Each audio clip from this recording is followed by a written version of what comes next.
This episode of Grilled is sponsored by Rationale, your leading provider in multifunctional hot food preparation equipment.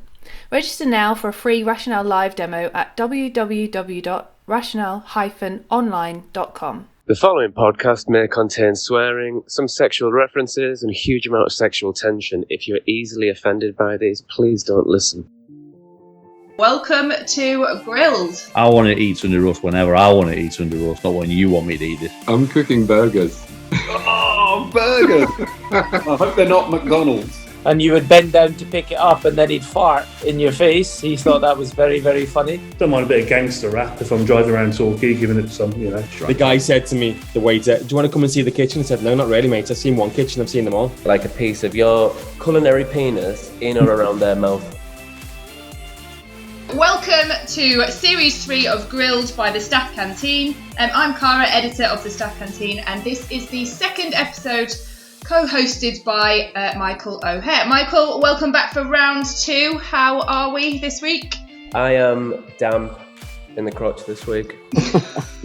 really damp. No, I'm good, thank you. All week. Happy International Women's Day to you, Cara. Yay! Everyone else, you know what I mean? We get a whole day.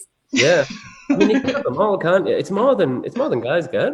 I think it's a nice thing, isn't it? It is. A couple of years ago, I got all the girls that worked for me dildos for International Women's Day, and it went down an absolute storm. Like, they loved it, just to liberate themselves. I can imagine. I mean, it's definitely a different gift that that you've never given me before.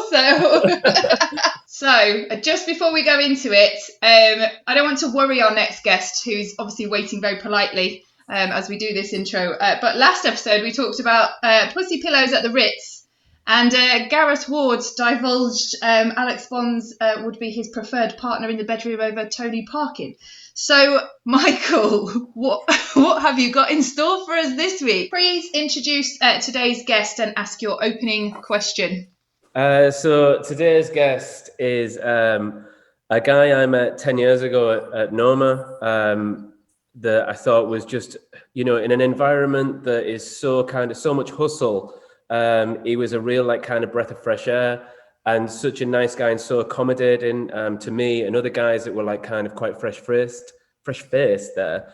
And has since gone on to be a success of himself and to really follow his own path.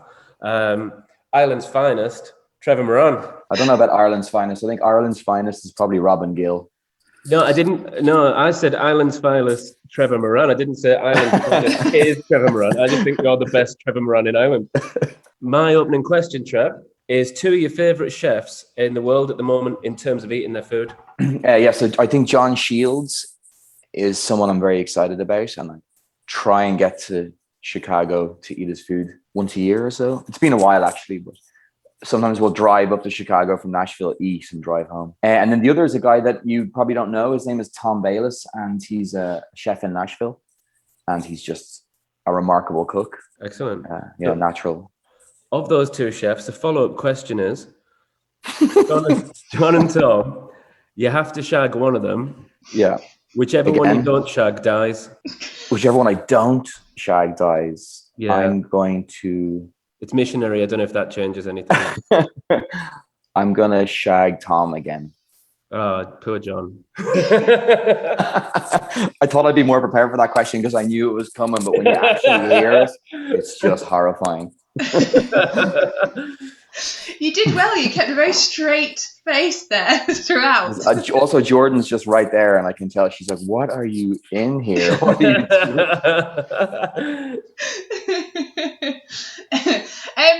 Trevor, we've not spoken before, and I did have a little Google, which is sometimes quite dangerous, just to see what the kind of key points were about you. And I said this to Michael before we started, but they were Noma, obviously, Irish, and Danish metal bands, which I was intrigued by. Yeah, that's funny because it's really weird that you say that. I don't Google myself, but for some reason I read that last week and someone had written that I was into Danish metal bands, but I don't even know any. I don't even know if there is any. So no, that's just not true. And this is why you do not trust Google. Yeah, amazing. That was obviously written by a Danish metal band that I just really want. I remember as a little kind of, with Gareth, I had like my favourite story. And my favorite story with Trevor is, remember that karaoke bar in Copenhagen? Yeah, Sam's. Yeah, Sam's bar, yeah. it's gone. It's a shoe shop. Oh, that's a shame. So we finished work and Trev's like, you got to come to this karaoke bar. I was like kind of in my gear. I just changed the t-shirt and that was about it. But I had my backpack with me. And in my backpack was like a fucking 12-inch bread knife, a boning knife, none of them covered. I had like 5 knives in my backpack and that's fucking it. And I thought, there's no way I'm getting in here. Get there and there's a doorman there. And Trev said to me, he said like, Mikey, this is an absolute fucking shithole, but you won't believe how much fun you're about to have. Get to the doorman and the bouncer's like, what's in your bag? And I opened it up and there's just a load of sharp knives in there. I showed him it. And he was like, yeah, that's fine. Like, I was like, what the fuck do I need to have in my bag that I can't get in here, if that's all right? Yeah, that was some place. I miss that place. Everywhere I go, every city I go to, one of the first things I'll do is like hunt down the karaoke bar to be at. It's important to know where that is. And play some Danish metal. What is your go-to karaoke song, both of you? Well, I've got one. It's pretty boring, but it's Call Me Al. But I'm working on one for after the pandemic, and it's a Highwayman by the Highwaymen. Which I think did you say you had one that you do together, like a duet, Michael and Trevor duet? I've got I quite like Scottish karaoke, but I think karaoke sounds loads better if you do like a really twee, borderline racist Scottish accent, and like Spice Girls 2 Become One. If it's like, I need some love like I never needed love before. Wanna make love to you, baby. It's nice, isn't it? It's lovely. I love it.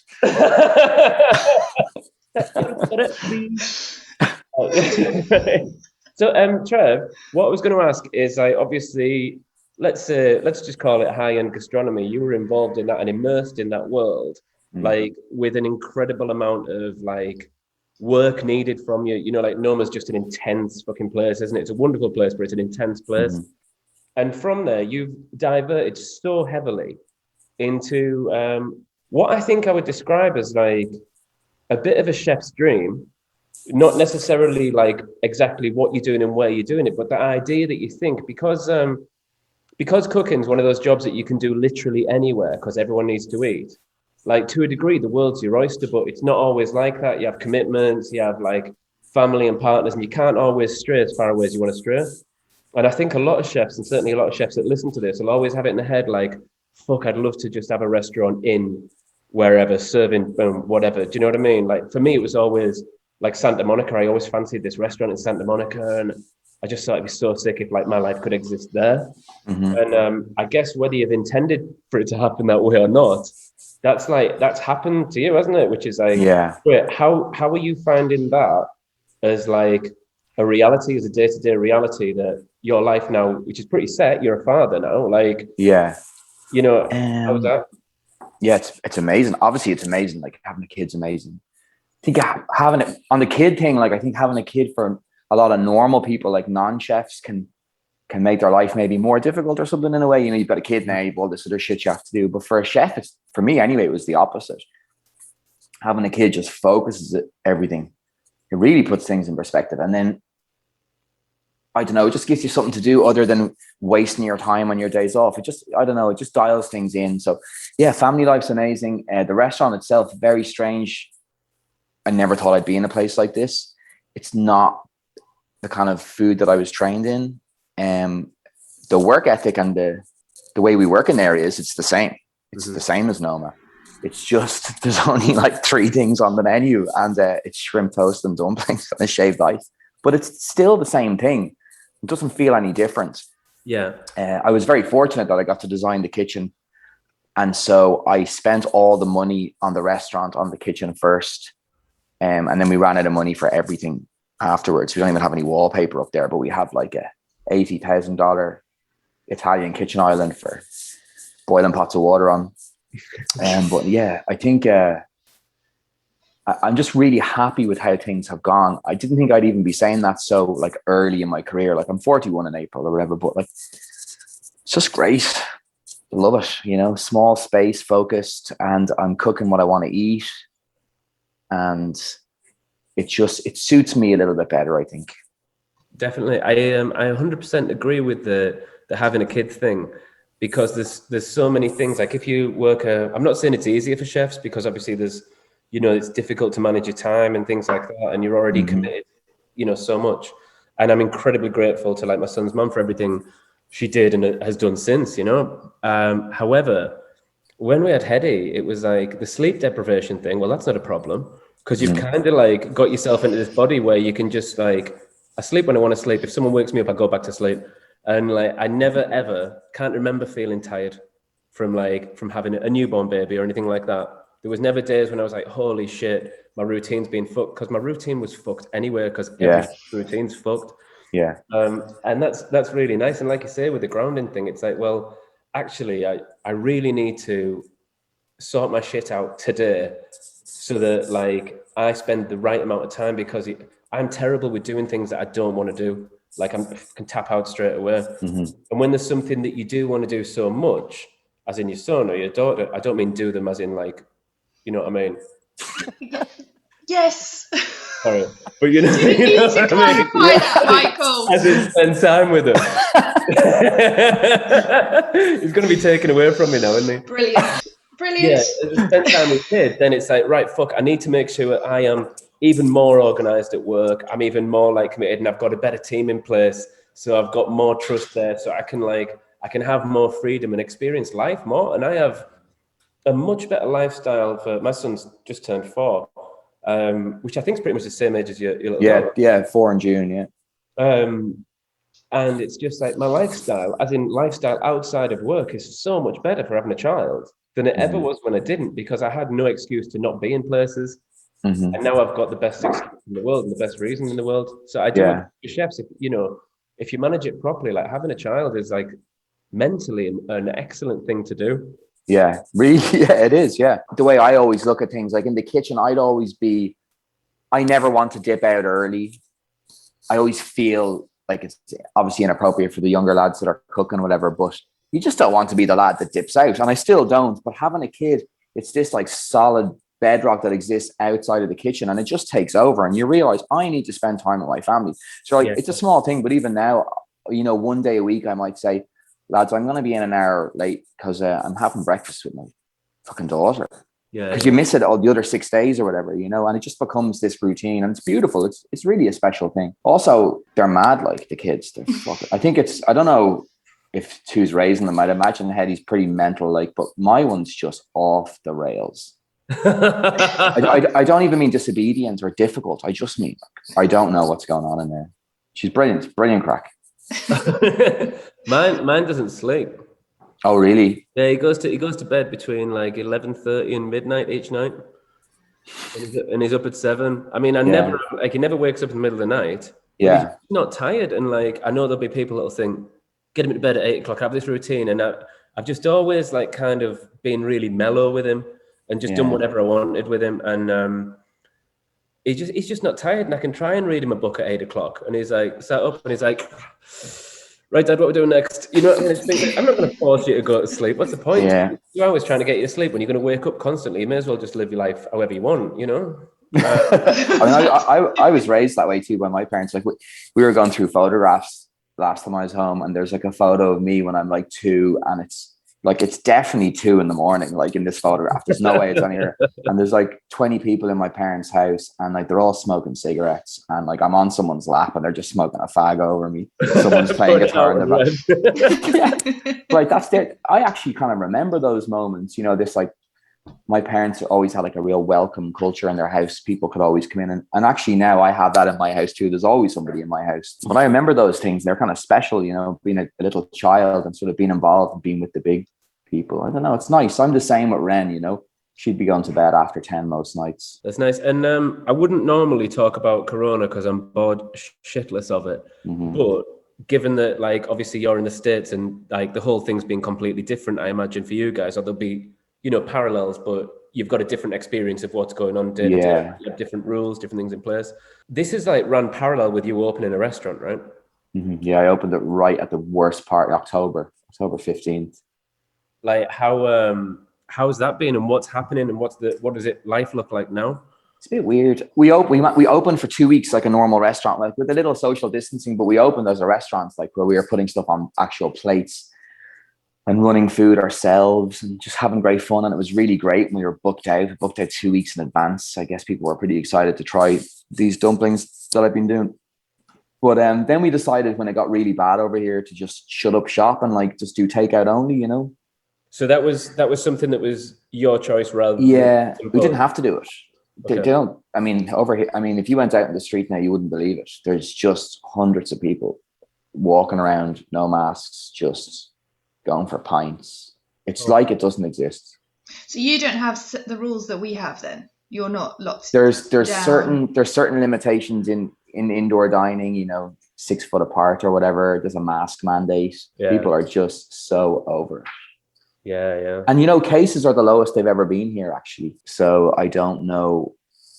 Listen, I'm not an authority on it. I don't know anything about it. I just know that people are really over it and they're just getting out there. Like, and I feel for my mates at home. We play poker a bit and we do a few Zoom calls every now and then. It's great to stay in touch with them, but it seems pretty hard for people in Ireland. You know, it's hard. I mean, my friends aren't even in the restaurant community. Really, they're normal people, but it just seems it's just hard there. Everyone's fucking housebound and working from home and whatnot. And over here, you can just sort of do what you want, you know. I know you said you always have someone in your house. I was thinking, that's no, illegal. Actually, no. In the past year, we haven't actually at all. There's travel restrictions, and like I haven't really gone out. I've just been focusing on this restaurant. Maybe the second time I ventured out was yesterday. We actually went to play some pool in a pool hall, and it was really amazing. I really appreciate those things now, you know, as before you don't think about it.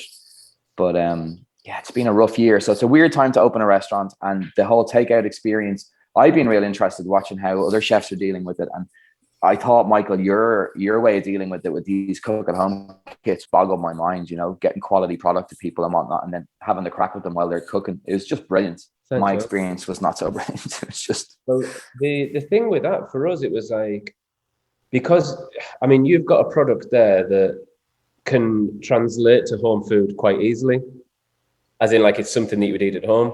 Mm-hmm. And I didn't want to damage the brand particularly in terms of the brand of the restaurant, not as me. So I was like, no one wants to taste the menu at home. This is fucking crap, you know. That I don't think it's unfair to say that Man Behind the Curtain's been built very experience-led. You know, the food's a big part of it, and that's why people are going, but it's the whole kind of package. And by taking away the venue, you're really, really clutching at straws on, because it's not as like, you know, I'll be real with you, it's not as nice as a doner kebab. There's not a single course on the menu that's as nice as a fucking doner kebab.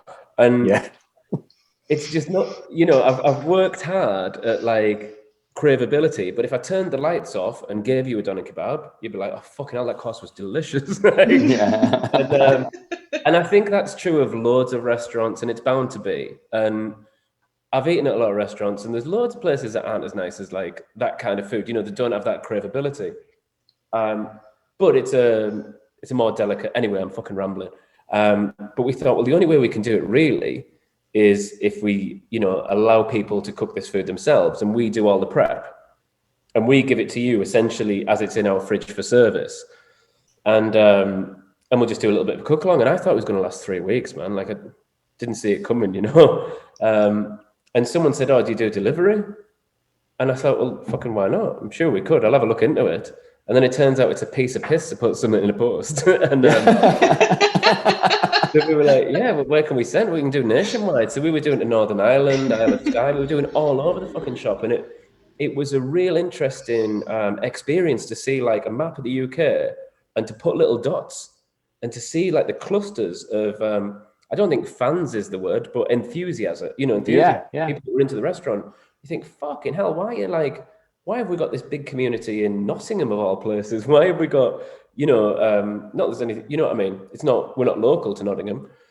London's a given because it's a capital city, but like these places like Edinburgh and Isle of Skye, I had no idea that people would care. Yeah. And I think also there's this thing that I'm pretty sure we were kind of first to market with doing that.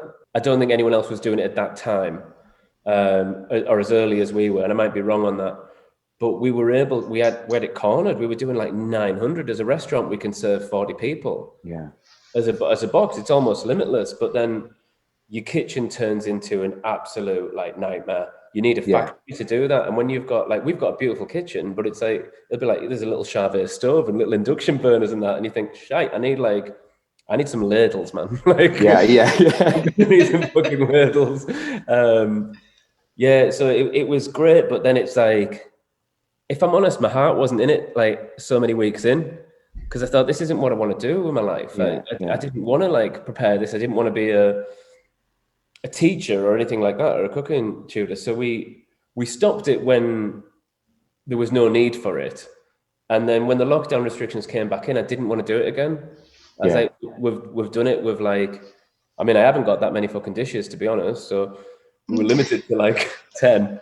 So, Did people send you pictures and stuff of how they'd plated their food, Michael? I just feel like that must be interesting to see. That was part of it. And I think that was I can't tell you the buzz that we got from that. It was so good. I mean, the way I plate food anyway isn't precise. It's deliberately quite chaotic. So it's pretty hard to make it look shit. It's not impossible, as I've seen, but it is pretty hard to like fuck it up. So it gives people like freedom and the chance to like do something that, I mean, it's not even really food anymore. It's something completely different in terms of sustenance. And it just, it was class to see that. And like, I don't know, I've always been gutted that I'm a chef and not a rock star. And it was like someone class was doing my cover versions. Do you know what I mean? You think, fucking hell, doing a cover. And they're not, like you're charging for it and the guests. It's nowhere near that good at all. Trevor, what is it about Nashville that you love and has obviously kept you there? Because I've never been, so I don't know. It's great crack. Great crack. I mean, America's, geez, you know what it is. It's mad. It's just a mad place. You can just do whatever you want, to be honest. It's good. But the reason I stayed was because I'd been here maybe 3 years, and then I got a kind of a call to go back to Europe. And as I got close, I just felt like if I leave now, it just feels like unfinished business. It just felt strange. Like I felt like I hadn't explored enough towns around Nashville. I hadn't been to certain parks or waterfalls. It just felt like if I left, I might never come back, and it would just feel like an unfinished chapter. And so it's like, I'm just not ready. I just need to hang out here for a while. That's before I had a child or anything, before I even met my partner. I didn't want to be that person that travels like a lot of chefs do. They move country to country, city to city, and there's no roots anywhere. And I just didn't like the thought of that. So I decided just to stay. And also, like, it's just great crack here. As I said, you can just shoot guns and just madness. And it's just too much. It's too much fun, to be honest. Is the gun toting thing like real? Well, I have like a shotgun. I shoot clay, like sporting clays, just for fun. Nothing too crazy. But up in the pool hall yesterday, we were up at JOB Billiards, and we went in, and the lad just had like a handgun stuck down his pants. The barman, that's just the way it is. It's just like when you first go, it's pretty off-putting. You don't want to see it, but you get used to it. Like you get used to everything. I spent some time in Florida, like post university, and I remember going to Walmart there, and I was like, I think I was 22-year-old, and we'd gone to Walmart, and I wanted some fags, so I went to buy like some cigarettes, and we were walking around the shop, and there's loads of shite that you can get. Like, it's mental what you can buy in what is essentially Asda. And I got to the counter, and I got ID'd for them. Got ID'd for these cigarettes, and I was like, well, in England you have to be 16 for cigarettes. And I was like, I'm clearly 22. But I was like, okay. Passport out, I happen to have it on. And then the guy behind me, without ID, bought a fucking top-loading muscat rifle, in Asda. And I was like, what danger is there in that packet of cigarettes compared to that rifle? That's fucking insane. Yeah, it's pretty crazy. But I don't know, like I love America for that. How are you finding, I mean, obviously you've been like, it's home to you, so it can't be bad. But how are you finding the difference in like, I guess, crack and humor between like a British, kind of crack and like Americans? Like, do they get it? Is it difficult sometimes? Maybe. I mean, the people I hang out with are chefs, and like they're the same breed everywhere. Yeah, they're just the same people. I don't know why that is. It's like there's a lad that works here in the kitchen, and like we'd be talking about snooker and everything. He's only like 25 and he's American, and we'd be talking about snooker and like snooker players, Ronnie O'Sullivan. It's fucking crazy. So yeah, I don't know. I don't notice it. And this is Nashville is different, you know, like honky tonks or the capital. Like it's a real strange place, but yeah, I think it's these smaller towns sort of tend to like not too dissimilar to Dublin, I think. You know, and Nashville is like kind of synonymous in my head, like music. There's like blues and stuff, real right? bad music, real bad. Like you go down, you know, you have it in your mind, like, oh, I wonder what it's like here, and then you drive down Broadway and like you hear from all the honky tonk bars, but you'll hear some lad singing like a Cranberries song, and you're just like, what the fuck is going on? That's not what I thought this was going to be at all. Yeah, there's a good music scene though. There's a good like underground music scene, really good hardcore scene music, and yeah, it's a cool town for that. And what's do you have any plans? Obviously, like you're doing the dumplings, shaved ice, and noodles, right? Yeah, that's what it is right now. There's a couple of other things on there. We were a bit limited because we hadn't fully finished the build out, so we have a little Jasper oven that's going in on Wednesday, or that we're getting in, so we can start doing a little seafood or whatever. I'm basically just doing, I'm just doing whatever tickles my fancy. Like I found a kegerator in one of the other restaurants the other day, and no one's using it. And I was like, well, I'll just take that. And one Sunday every month, we'll just do charcoal grilled oysters and pints of Guinness, because you just can't get that anywhere. That's what my life is right now. It's literally like whatever silly idea I get, I can just pull the trigger on it. Yeah, that's nice. It's really, really nice. So the menu now at the moment is that. And it's kind of funny because in every other place I've ever worked, you get into the restaurant and then you have to sit down and you're like, all right, I need to come up with a menu that makes me look good, or whatever way you do it, especially in tasting menus, right? And you're like, well, what's the formula? Oh, well, I have to have a vegetarian course, and then the meat will come around here and all. But with this restaurant, I just did the absolute opposite of it. I was just like, look, I love these dumplings that I'm making, and we have a farmer in town that raises pigs, finishes them on sake lease just for us, and we get a whole animal every 2 weeks, and we break it down in this kitchen. Like, this is stuff you just don't have to do, but obviously we want to do it. Make our own skins, dumpling skins every morning, and just barely season the meat, and just put it in a skin and steam it, and that's it. And it's just it's just amazing. Like, you just want to eat hundreds of them, you know? So I started with the idea, and we built the restaurant around it. I saw that you were practicing dumplings for what seemed to be about 6 years, you know, like on Instagram and stuff like that. You're saying, you're like, fucking hell, murder, yeah. You're really going in on that, like really honing in those skills. Where did that come from? Did that come from like thinking, fuck, I love dumplings, I'm going to can them? I think it happens to be dumplings. I don't know why it's dumplings. It just comes from like enjoying like clean, very pure things that you can sort of gorge on. You know what I mean? Like, if I'm eating something, I like to eat like 100 of them or whatever. Like in Copenhagen, it was like go taquitos, these chicken and cheese little spring rolls from 7-Eleven.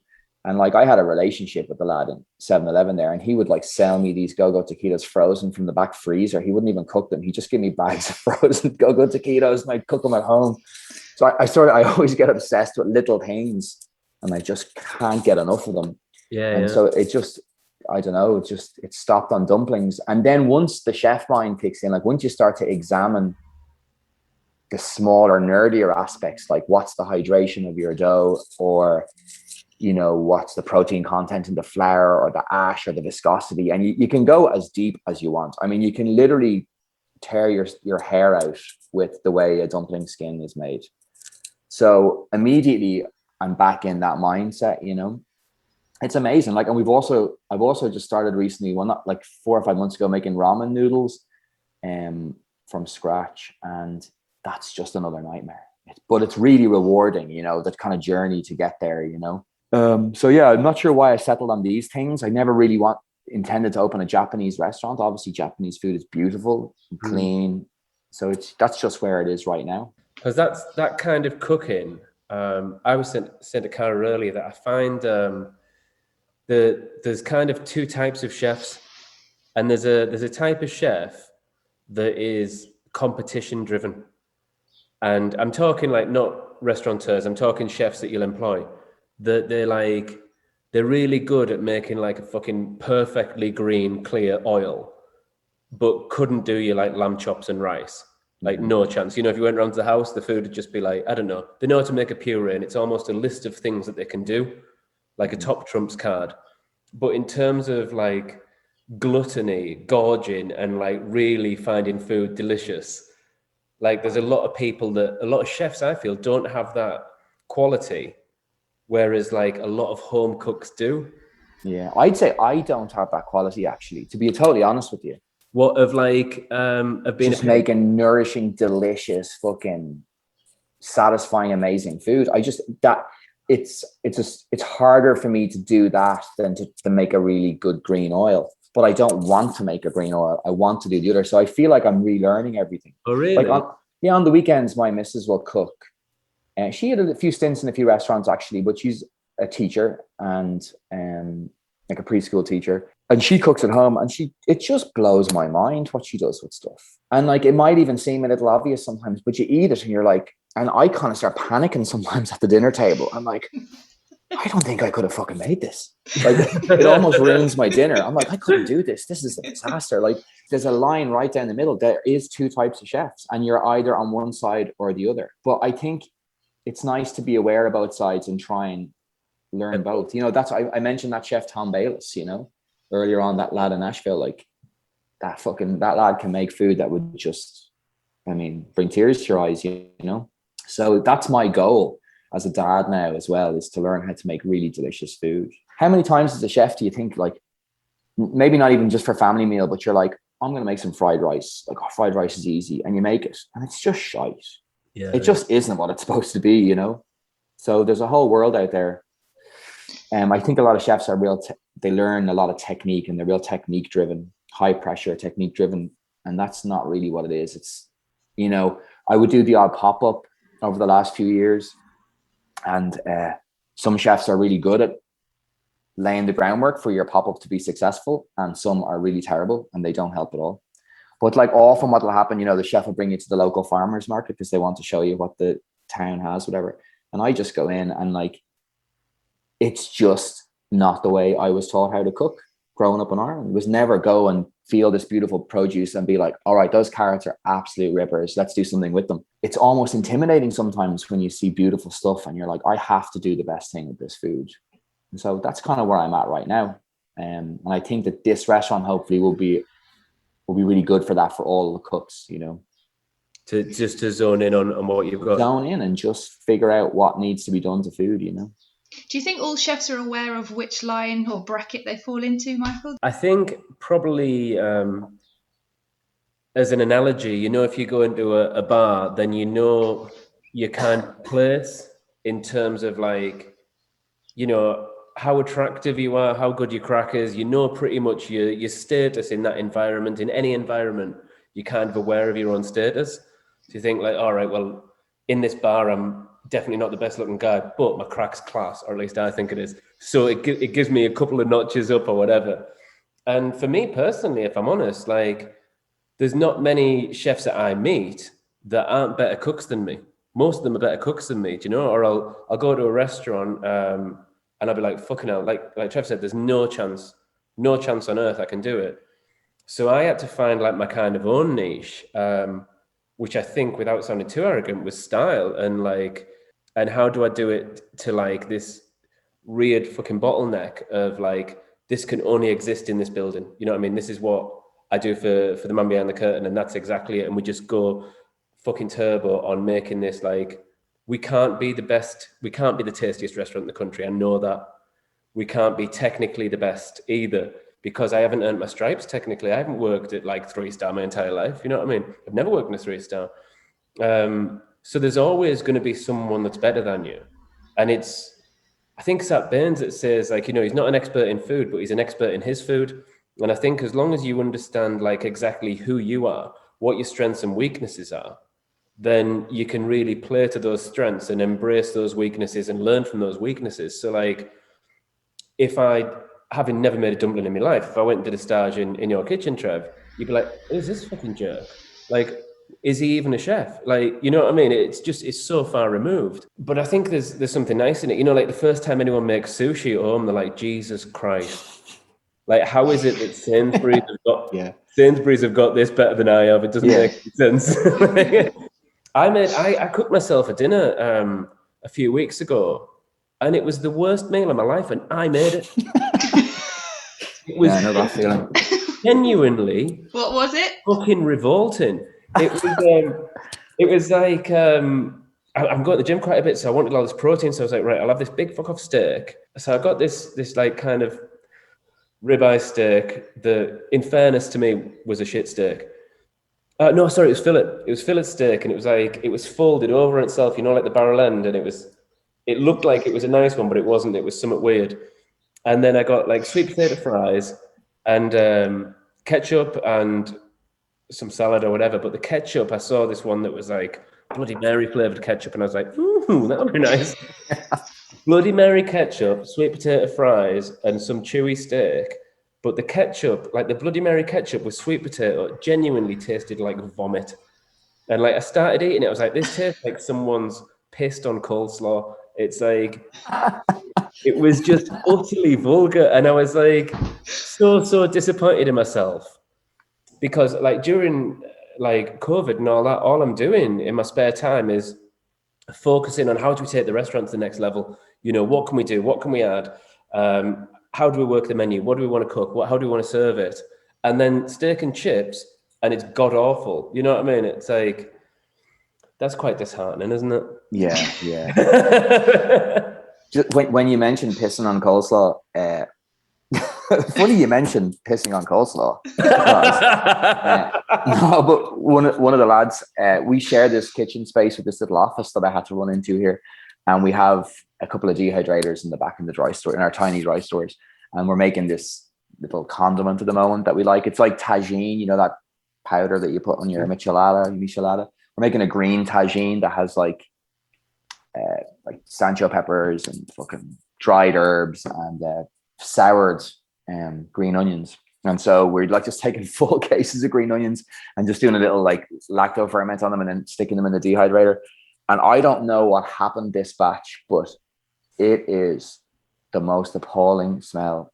It's like I came in yesterday and I started to laugh hysterically. And like I was almost on my knees just laughing. It smells like a fucking sea bass got sick. It's absolutely terrible. And so you say it and the whole room is filled with it. It's intoxicating.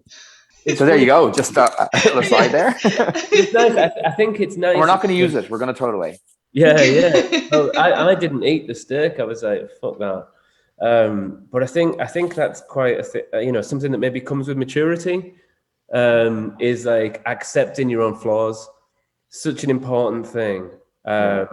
Be it in life or in cooking or whatever. Like being aware of them and like taking note of them and learning from it. And I think it's a bit of a given to say like, oh, you're always learning as a chef. But like, I definitely know how to make fucking steak and chips. You know what I mean? Yeah. Just almost got arrogant thinking, yeah, that'll be nice. Yeah.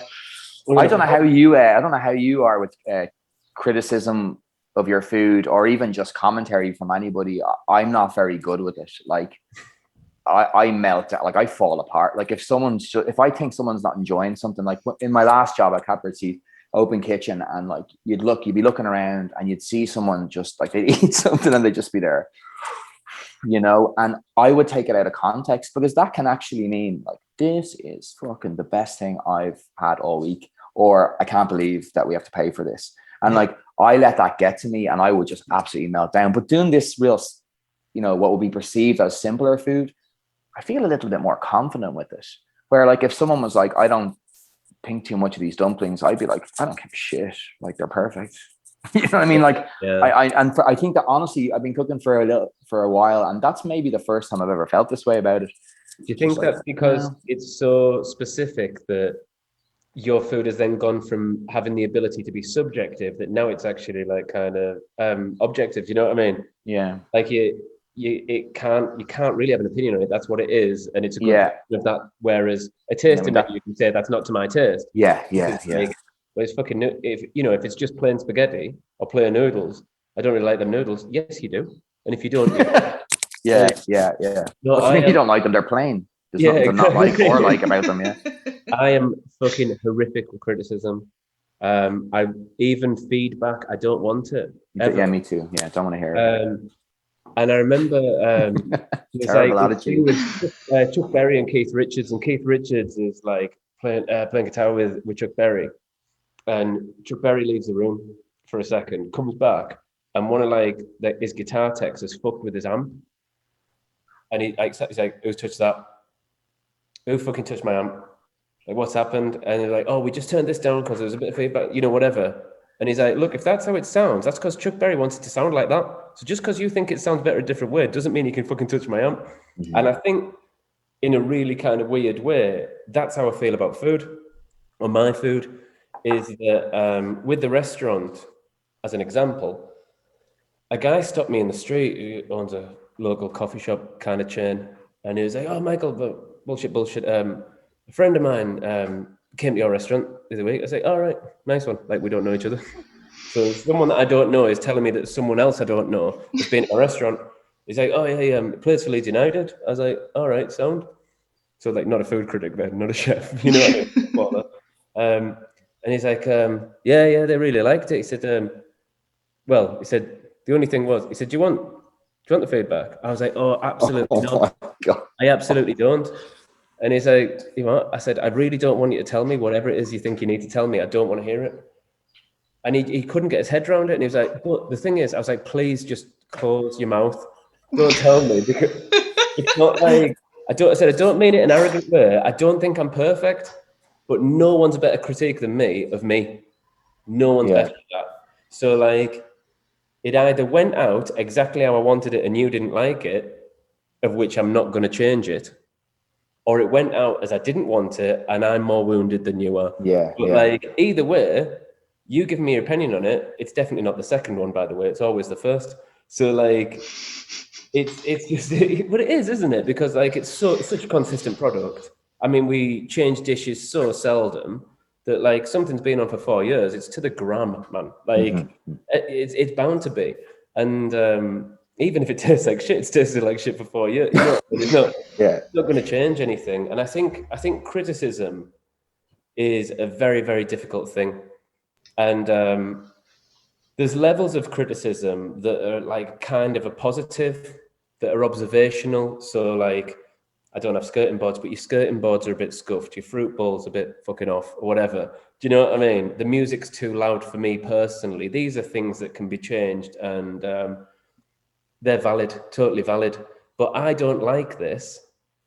So like, it was made exactly as I was intended, and I don't know. It's like, you put so much fucking heart and soul into what you do that it's like someone calling your kid a prick. Yeah, it is. Yeah. You just say, "All right, well, we might end up fighting now." You know what I mean? Just because you said the only thing was a bit salty. What about compliments? Do you find them as easy to take as criticism? Or because I think no, equally, honestly, that's quite hard they as make well, me isn't feel fucking awful. I just ball up and cringe. Yeah, I don't like hearing anything. Don't like really hearing anything from anyone.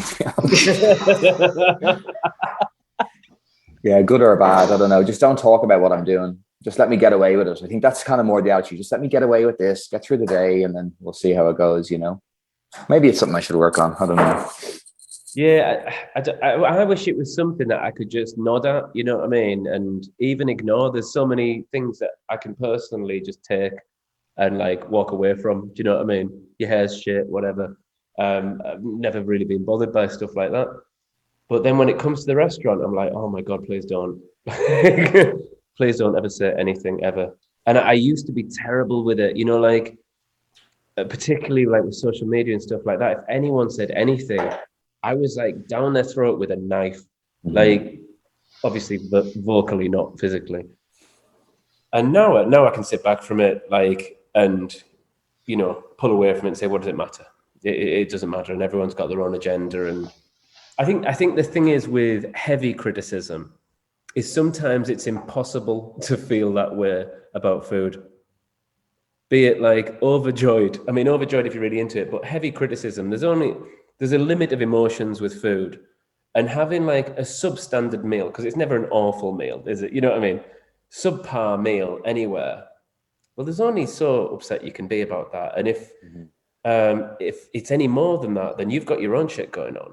And that's the thing that I've always found in the restaurant, is that we can control so much, and I'm so into control, which makes me sound like a bit of a nightmare. I want to control the smell, the sound, the feel, the mood. I don't like the word vibe, but the vibe of the restaurant, everything about it. But I can't control how you feel the second you come in the restaurant. I don't know if you've just had an argument with your partner. I don't know if someone died last week and you're generally down. You know, you don't know any of these things. I don't know if you're not cheating on your wife and she's found out, but she hasn't told you that she knows, which probably happens like most weeks, I imagine. But you know what I mean? Yeah. Your own fucking shit going on. And I can't make a sweetbread nice enough to take away that pain. So, Yeah. It's so true. I had this couple in once years ago when we were upstairs at the restaurant, and the girl wasn't eating at all. Like, not eating, just staring at it, not eating. And I was like, fucking go and ask what's wrong. First time the plate came back, and I was like, what's the matter? She's like, oh, no, nothing. She said, it's fine. I was like, she can't even know if it's fine. She hasn't touched it. And we were on I think we were on 16 courses at the time. And it got to like course 3 or 4. And I was like, this is fucking ridiculous. She's just staring at it. And the guy started eating hers and swapping plates. And then it was just coming back again. He was then full. So now I'm getting full plates of food back. She kept getting up and going to the toilet and looking miserable as shit. And I thought, fucking hell, how bad is the food here? We had a star at the time. I mean, still do, but you know what I mean? So I was really panicking about it. And I thought, I'm going out. I'm going to go and speak to him. She went to the toilet and I was like, look, man, is there something wrong? Is there anything we can change? You know what I mean? Can we alter this in a way that she's going to be happy? And he's like, no, it's lovely. Thank you. I was like, I don't mean in disrespect, but it can't be. Like, your partner hasn't eaten anything, and it kind of looks like she's getting up to throw it up whatever she does it. And he's like, oh no, it's just what he'd done is he'd made the decision that he was going to emigrate to Australia, and he thought he'd take her out for dinner to tell her that he was leaving her and moving to Australia. And like, we're there trying to fucking cook for it. Like, let me check the seasoning on that pork. like it fucking matters. Cover it in sriracha. She didn't care. Yeah. And I think that the point with that is it's kind. You've got to Sorry, I just love that he chose a restaurant with 16 courses to get through. Like, after telling her, like, if it was me, it would be like a McDonald's, we're off by drive through, and then open the door. Yeah, exactly. But I just thought, like, right, we should always remember that. We should always remember that we can't alter people's moods before they come in the door. And to a degree, we can't have that big of an impact. And give them the benefit of the doubt as well. You know, I think maybe be emotionally open to those things. It's never a personal attack. It's only your dinner anyway. Yeah, you're right. You've got to give them kind of the benefit of the doubt and almost, I guess, empathize a little bit or sympathize with that situation, because, like, you've got an opportunity. If everyone in the restaurant feels like that, then you're doing something wrong. Mm-hmm. If one table a week feels like that, then they're doing something wrong, or there's something wrong within them. And it's you know, if you get a phone call, which I've never had, thank fuck, that 35 people got food poisoning last night, then we fucked that up. But when we're cooking the same food and one person says, oh, I was sick when I got home, then you probably drank too much, you know? That's because everyone else has had exactly the same food and they're all fine. So, Michael, I know we kind of touched on it before we started recording, but you said about how almost Trevor's living almost like a fairy tale life, really, isn't he? So I think it'd be nice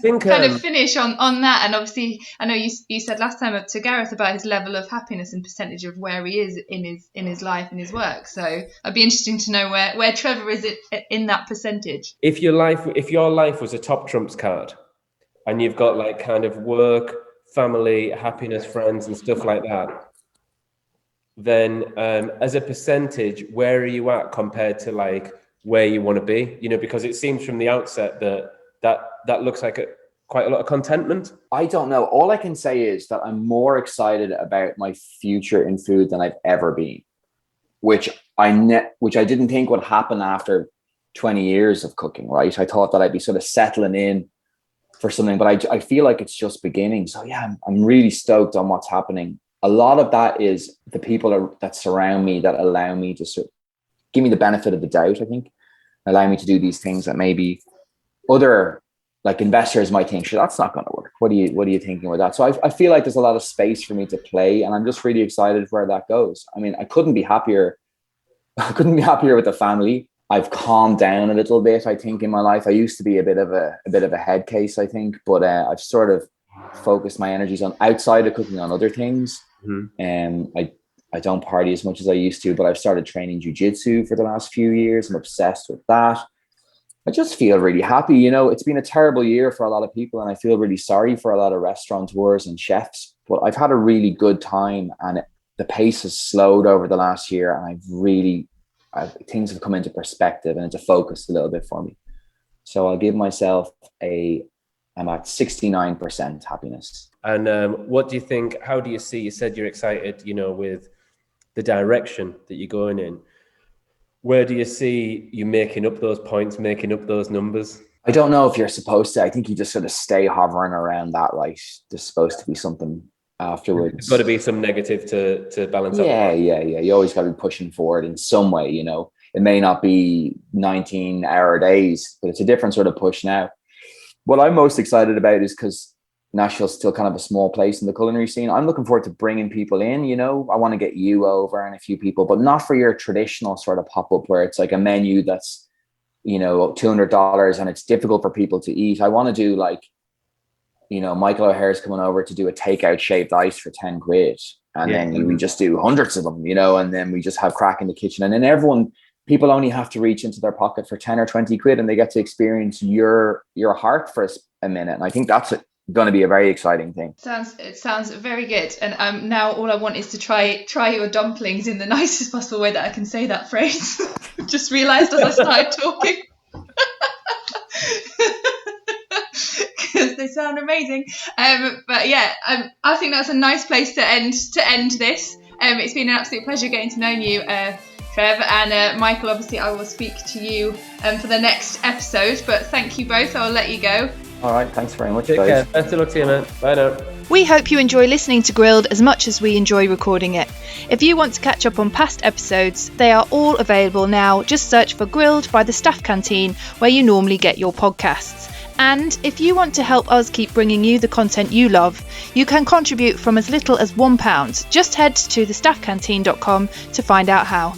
This episode of Grilled is sponsored by Rationale, your leading provider in multifunctional hot food preparation equipment. Register now for a free Rationale live demo at www.rationale-online.com.